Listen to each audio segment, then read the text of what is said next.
So there's a new SA-35 Browning high power being made right now. So I decided to go out and buy one straight from World War II, out of Belgium, circa 1940s. This is the original Browning high power. Can't wait to show you all the features here in John Browning's last design that he unfortunately never got to see all the way through, but it was picked up. Eventually, his patent that he sold for the 1911 ran out, so they put design cues from the 1911 in this gun. Big thanks to everybody here that watches. Of course, if this is your first time stopping by, man, please make sure you subscribe to the channel. Drop a like on the video. Leave me a comment what your favorite gun from this time period is, or which gun do you like better, the new high powers or the old high powers? Let me know down below. Big thanks to our patrons and your support, subscribers alike, and of course, today's sponsor. Let me thank them real quick.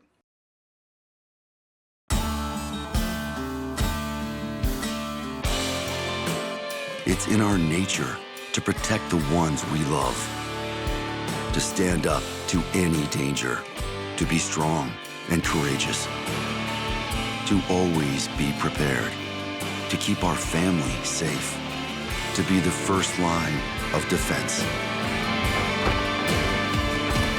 We are born to protect.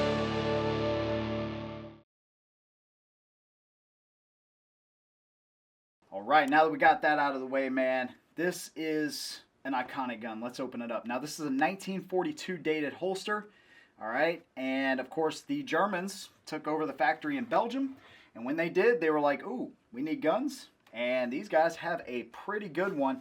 Now, these guns, actually, and I didn't know this, they were still being made for the Allied forces by moving some of the production to Canada, where they had the name high power there, okay?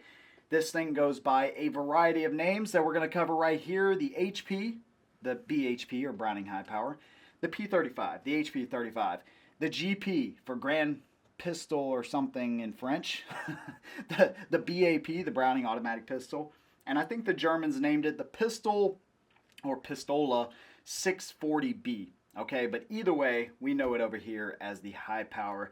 Let's talk about the specs, man. 2.2 pounds. So it's not a lightweight by any means, but of course they weren't using polymers, man. They were using steel, wood, sometimes bakelite. Overall length 7.8 inches. You got a barrel length of 4.7 inches and a height of 5 inches. If we take a look around the gun, man, you're going to see the 1911 pretty much written all over this thing. Now again, Browning couldn't really use design cues from the 1911. There was a blowback operated one. Some of the early ones had the tangent rear sight. But after that patent ran out, from what I read, they were actually able to pull design cues from the 1911 after 1929 when that patent ran out, okay? You see you have your magazine release right here, which is serrated. 13 rounds compared to the actual German issued sidearm, which was the P38. Let's take a look at these compared to each other here really quick. If we just go slide to slide, you can see the P38 is quite a bit longer. With the high power is apparently way thinner. It looks way thinner to me, at least in the slide it does. And then if we pop a mag in these things,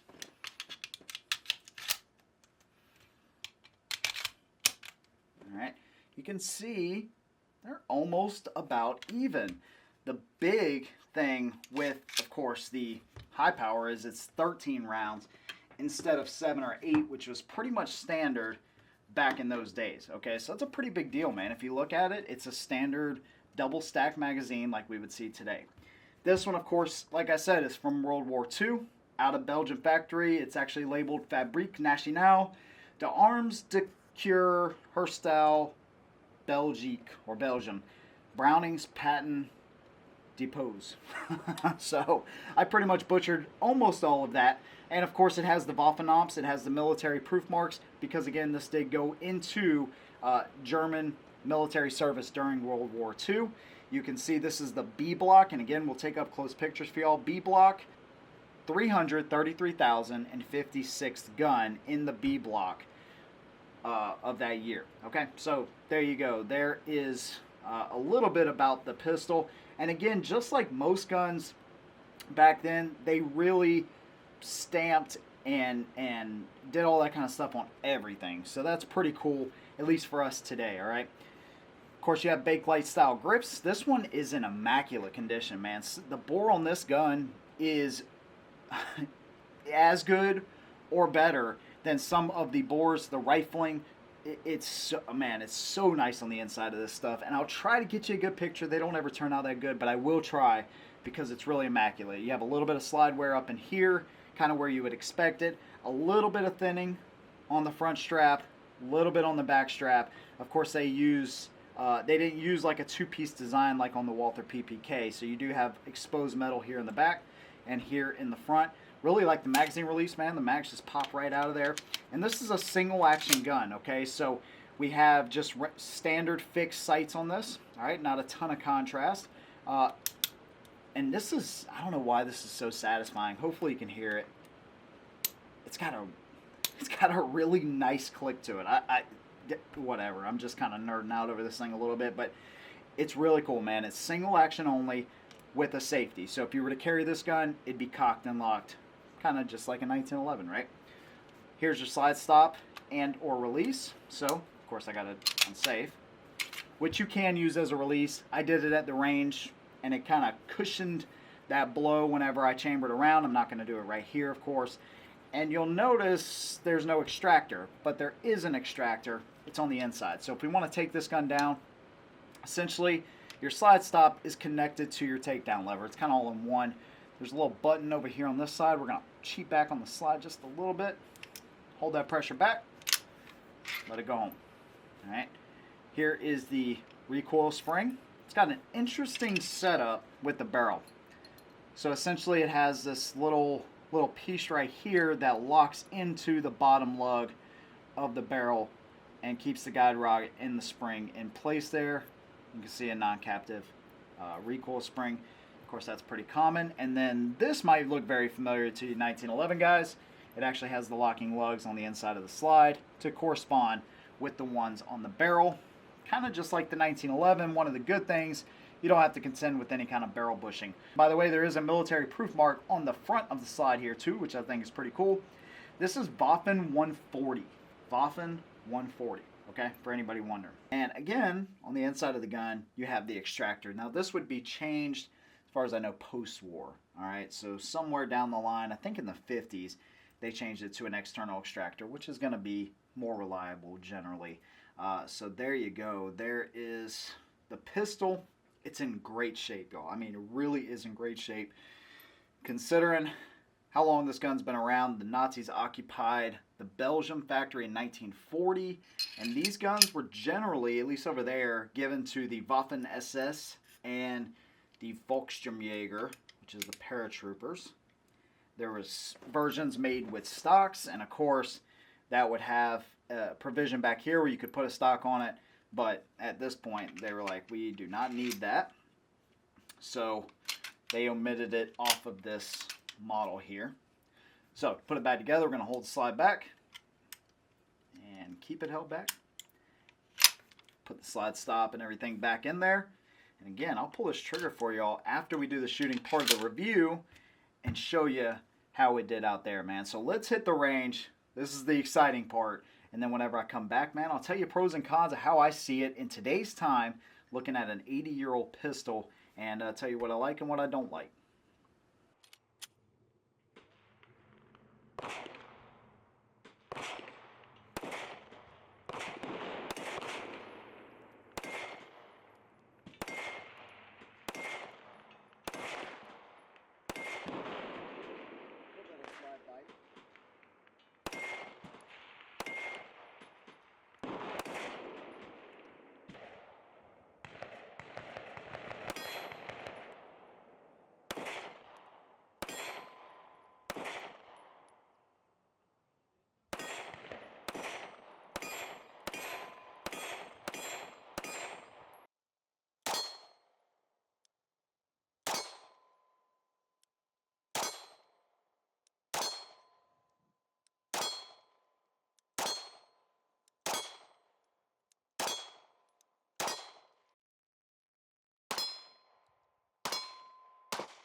All right, so hopefully y'all enjoyed that, man.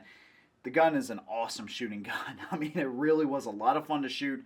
One problem I have with this gun, and we'll kind of get into pros and cons here a little bit, is that the slide bite. So essentially, I don't know that the slide was necessarily biting me too much, but the way this happens is when the slide comes back, it kind of, the hammer tends to grab the web of my hand as well. Specifically the PP and the PPK, those are slide biting little guns right there. So I just adjusted my grip a little bit downwards and kind of, I think at one point I was holding the gun like this. I think I changed back over to like this, just to keep the inconvenience of that happening. It's not a huge deal. All right. And with modern guns, we have beaver tails and stuff to alleviate that issue. Those guys weren't worried about that. Nobody was worried about friggin' slide bite on a gun like this, okay? They were just worried about getting guns into people's hands, essentially. So, there you go, man. Overall, awesome design. Let's pull the trigger here so I can show you that here real quick. All right, single action only. I expect this to be pretty good. 7 pounds, 12 ounces. Again, it ain't going to be no hair trigger like today, but 7 pounds, 6 ounces. Thing's really pretty awesome, man, if you ask me. All right, a little bit of take up right there before you hit the wall. Just a little bit of pressure, get you home there. Really not a bad trigger. Now you can see what happens after this. The trigger kind of goes in limbo. It's not going to do anything until we get that slide retracted. And the reset. Right there. You can kind of hear it. It doesn't have a plasticky or mechanical feel to it. Does that make any sense? It sounds like just steel, man. I mean, it is such a solid gun. And of course, to me, I look at it from their perspective and our perspective too. You have a gun that's 13 rounds in an age where 7 and 8 rounds is common. So that's a huge bonus for this gun, man. I mean, it makes it essentially more usable, more capacity than a 1911. I mean, this is pretty great. The comfort, the feel, and the hand, man. I got to tell you, dude, it feels like a 1911. It feels awesome, dude. You have a little bit wider grip here, and the Bakelite grips, they're comfortable. Of course, you have a metal back strap, so none of that. There's no modern conveniences here. But the checkering on the side and everything, man, this gun points super naturally, and I really like that a lot, dude.